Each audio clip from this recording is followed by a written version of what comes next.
All right, we're going to see if we can finish up in this video with all of the chart objects. Hopefully we're going to go around this whole circle and be done with that. So here we go. First off, obstructions from the ground. These are man-made obstructions, buildings, towers, radio towers, anything that could be made.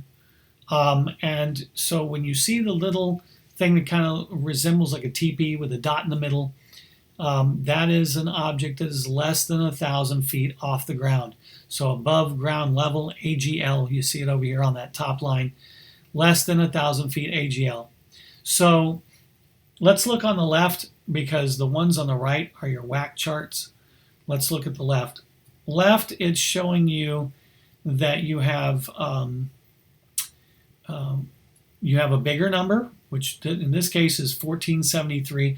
That would be how high this object is MSL.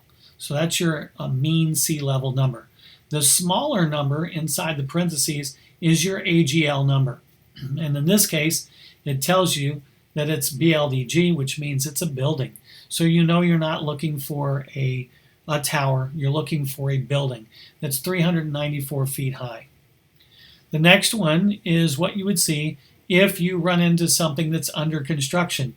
At the last time that the chart was made, 58 days ago or whenever, the date will be on the chart, is when the last time they had this updated. So at that time, they only will give you the MSL numbers, and the mean sea level was 628 feet high.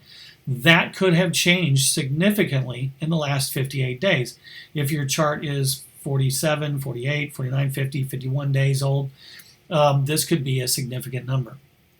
The next type, oh, by the way, and you see UC means under construction. That's how you know it's under construction. Sorry about that. Now let's move on. The next symbol, and I call this the gnome.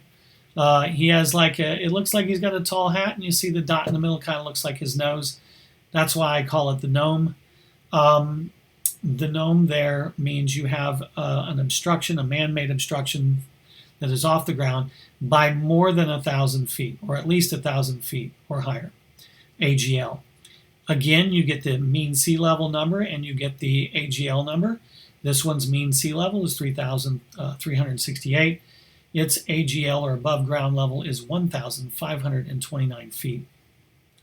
The next one you get is a wind turbine, and it actually looks like a wind turbine, which is interesting, as you're going to see when we get into some of the other objects and the way they draw them, the way the FAA kind of skirts actually having different artwork for things.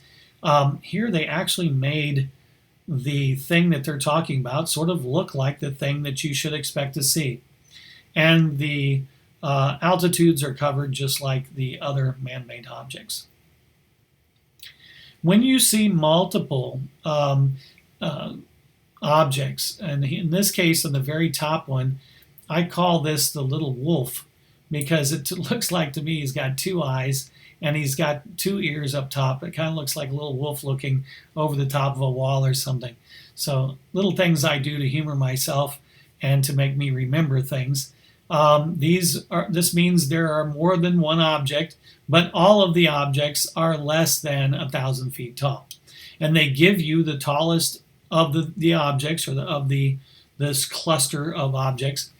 So the numbers they give you are for the one that's the largest. And then the next one down here, you see the teepee next to the gnome. And in that case, you've got a cluster of man-made objects or obstructions, but one of them or more may be larger than 1,000 feet, and they're going to give you again the numbers for the largest object there. Same thing goes for the next one down. This is two gnomes on a date. You see they're awfully close together. Nonetheless, again, you're going to have more buildings, so not just one or two things. You could have all of the objects in this cluster that are going to be above 1,000 feet AGL. And of course, down here at the bottom, you've got a wind farm. When you've got multiple wind turbines, they will usually outline the field where the wind turbines are with a dashed blue line that looks a lot like a class delta. So don't be confused. Look for those wind turbines to be the difference there. And of course, if they're under construction, you can find the UC. All right. Here's the same group of obstructions, but in this case, they've got the little lightning bolts sticking out of them. The lightning bolts mean those have high intensity lighting, and that's all it means. Not much for us drone pilots to work off of, but you may see that as a question on a test. Here you go. Here's your wind farms with the dashed blue line around them, and they show you that one or more of them may be under construction, and at the time that this chart was posted, the 3624 MSL was the highest object in that area. If you've ever looked at maps before, you looked at aviation maps, if you ever saw paper maps before, you know they show you rivers and streams and lakes and roadways and all that stuff. What you're looking at up top here is, some streams or some small rivers and some kind of maybe a lake or a viaduct, whatever. And the railroad going across, and you can see how it's a railroad because it has not only the black line, it has the little hash marks across the side, kind of like railroad ties. And then you can tell it's a bridge going across that water because it's a thicker black line and then the two angled lines coming off of it. And there's even a tiny bridge across the little stream or river over here beyond that. When you have a road, they're gray, and of course you also don't see the hash lines coming across them, so that's how you can tell that they are roads. Let's go back real quick. Single track railroads, one hash mark. Double and triple and beyond that are just two. So if you look here at the double tracks, if there's, in other words, two railroad tracks kind of next to one another, then you'll see a double hash line on, every time there's a cross tie there, you'll see that there's two of them. But if you also look down the next one where it says more than two tracks, it looks just like the one where there's a double track. I don't know why they even bothered to say that up above when really they just meant multiple tracks. Anything more than one track is two tracks, right? And you can see down here, electrical lines look suspiciously exactly like railroad tracks. So you've got to kind of know your area a little bit better, than the average bear to know the difference between are you following a railroad track or are you following a electrical line. And of course, if anything is abandoned or under construction, they put the little breakage in there to kind of show that if it's non-operating. All right, so now you can see what a dual lane divided highway looks like and a primary highway. So primary highway is a little bit thicker of a line. You see the secondary highway down here, and that would be a thinner line. These are just roads, nothing too special, except when you're looking down to kind of orientate yourself to where you're at on the ground. Now these, when you've seen those really big power transmission lines, these aren't your average bears. These are huge constructions, things that are constructed to hold massive cables. They can show them this way, so you kind of get a good pictorial of them. Don't worry about the one on the bottom that looks like a bunch of Morse code because it's, again, from a WAC chart, not something we're going to worry about. All right, landmarks. Look at them there. Black box. That's a stadium, a factory, school, etc. If there's a mine or a quarry on the ground, this one looks good. It looks like pickaxes and tools you would use in a mine. The next one, an outdoor theater. Again, they hit it on the mark here. It really does look like an outdoor theater. I like that. Looks just like the amphitheater over in Tampa. All right, then the next one up top doesn't really look like what I would consider a lookout tower. You just have to kind of memorize that one. It's a triangle in a circle. Racetracks look just like racetracks. That could be a track and field kind of track, or it could be a greyhound racing track for the dogs. It could be a horse racing track, or it could literally be a racetrack like Daytona. All right. And then if there's a water tank, oil tank, gas tank, or something on the ground, it'll be a big, thick black dot. Now, this looks good. The parachute at the top, you can tell it looks like a parachute. That's parachute jumping in that area.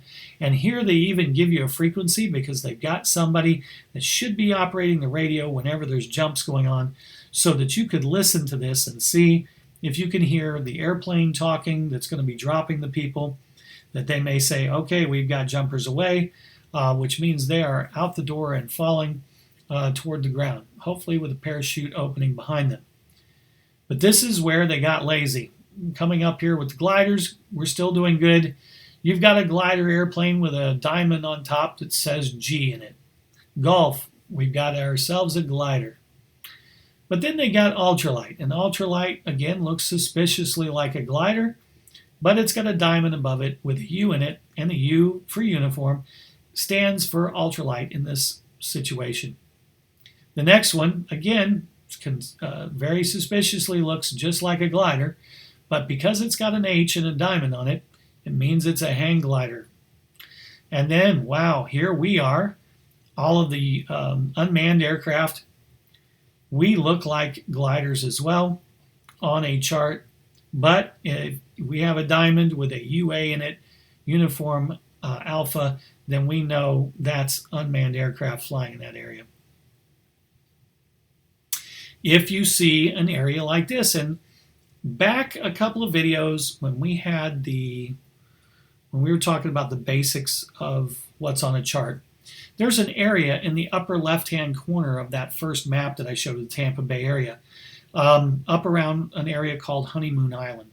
It's kind of a famous area. It has this particular dark blue line with the little dots inside of it around it. That is a national park, wildlife refuge, and also primitive and wilderness areas. You have to check to make sure. I believe it's 2,000 feet above that you can't fly. So if you see this as a drone pilot, the important thing to know is you can't fly over the top of it because you can't get over the top of it. You would need to get permission from the National Wildlife Parks and wildlife rangers, somebody. You'd have to talk to somebody controlling that in order to fly there. Because if you disturb that, you're probably going to hear from somebody in the federal government about that. This magenta line with the dots around it is a NOAA, which is National Oceanic and Atmospheric Administration. They're saying flight operations here below 1,000 feet AGL over the designated flight areas within the Gulf of whatever. You can't fly there if you can't get up over 1,000 feet. So this would prohibit drones from coming in there. Just something else for you to look at that could have thrown you off. Now you understand it, but it basically means drones are not going to fly there. That's what you need to know about those areas. If you see these little quasar kind of stars, these are navigational things for piloted aircraft. The only thing you need to know about these three items on here is that it's going to mean these are reporting points or points where pilots are going to be flying over to kind of, get their bearing and know where they're at. So what drone pilots need to know about these stars or these flags is that that means there's more aircraft flying in that area. You're definitely going to see airplanes flying directly over because they could be reporting to say, I'm at checkpoint blah, blah, blah, or I'm over Grant, or over VPXYZ. So just know that. Not too important to us other than, this is where you're going to see other airplanes. Also, where you see these arrows crossing one another, these are airway intersections. And of course, that means there's going to be a heightened amount of air traffic. So something to just be looking out for. Nothing that you need to worry about as a drone pilot, but you may see these and you need to know more planes will be in that area. National security areas. These would be magenta dashed lines around in a circle. There should be a box nearby that tells you the altitudes and why it's a security area, or at least the name of it, so that you can get more information if you need it. But you're not flying in there. That's the important part to know, is that you're not only not flying there, but you're probably not going to get permission. Definitely not on Lance, and most definitely not on the drone zone unless you know somebody in high places. All right, around inside of the ticketed box. Now this goes back to when we were talking about the charts and we were looking at the lines of latitude and longitude, and then we were looking at the mark or the line that is exactly halfway between each degree of longitude or latitude.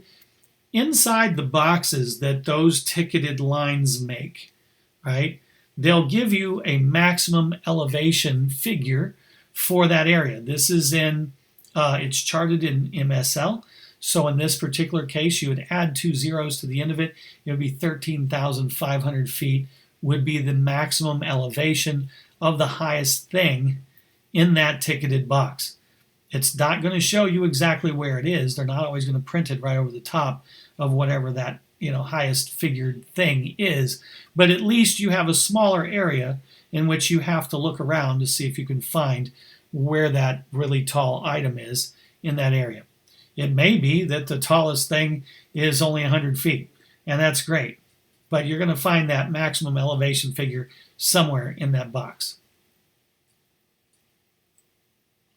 All right, so this is just a piece of chart.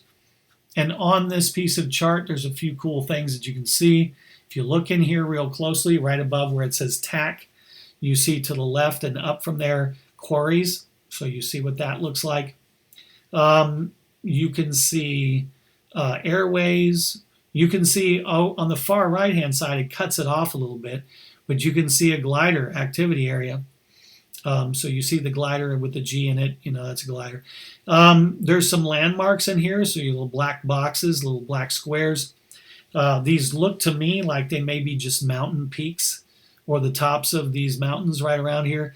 And one of them's at 5,273 feet. That's over on the left. And then down near the bottom on the right, you see one for 6,586 feet. And then you see some lines around there with some more numbers. And these are just lines of elevation, so they're kind of saying the average elevation along this line is about 4,500 feet. There's a little 5,001 right in the corner to the right over there. If you look to the left and up a bit, you'll see there's a 3,500 in there. So just a lot of really cool stuff going on in this area. Not even sure, because I can't tell what the reference is. We've got a magenta dashed line, so that would pique my interest. You can see that there must be an airport over there. You see the class Delta, the blue dash line. You can see that we're inside of a VOR area. So you see the circle with the compass rose around it, showing you where your radials are off that VOR. And you can see some yellow area over here to show that it's obviously a pretty big city, because they're using the multiple angles on this. It's a polygon. It's not a simple square, so there's got to be a good number of people there. And then the last thing we're going to show you is these wonderful pink maps again. These are purple flags, pink flags, whatever you want to call them, whatever color you see this as. Some of them will show landmarks, and they'll be, they'll actually make a pictorial of that, especially if it's a state capital.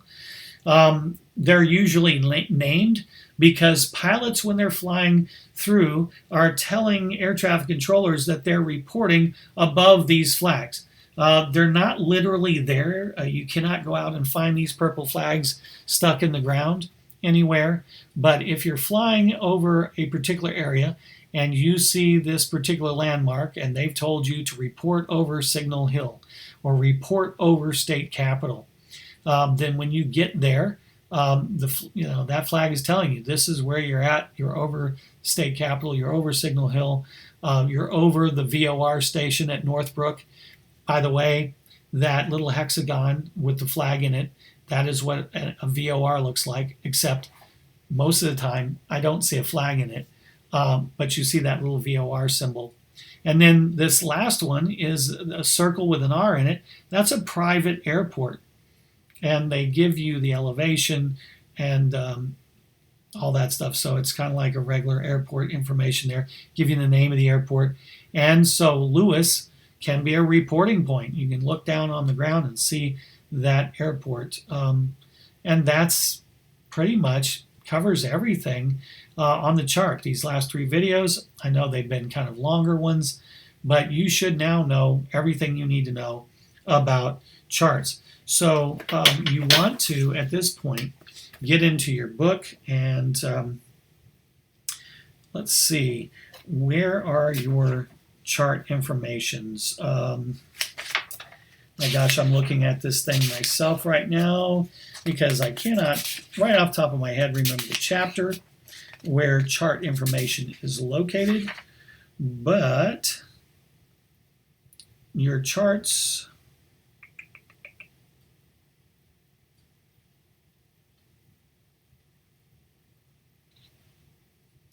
all right, I had to put this thing on pause because I could not find charts in here, and it's amazing because I could have swore they had charts in here, but they do not. You're simply going to be rereading back through your chapter 2, or all of chapter 2, except for, I mean, you can study ahead and look at the runway markers and all that kind of stuff, but we're going to have another video on that specifically. But you can, it's part of chapter 2, so you can go ahead and study that if you wish to. And then, of course, once you're done with the review questions in the book, go take another test. It's time to do that. And then we will pick back up in the next lesson, the 4th lesson, and talk to you some more about what you need to get this test done. So in the meantime, happy studying, and we look forward to talking to you again.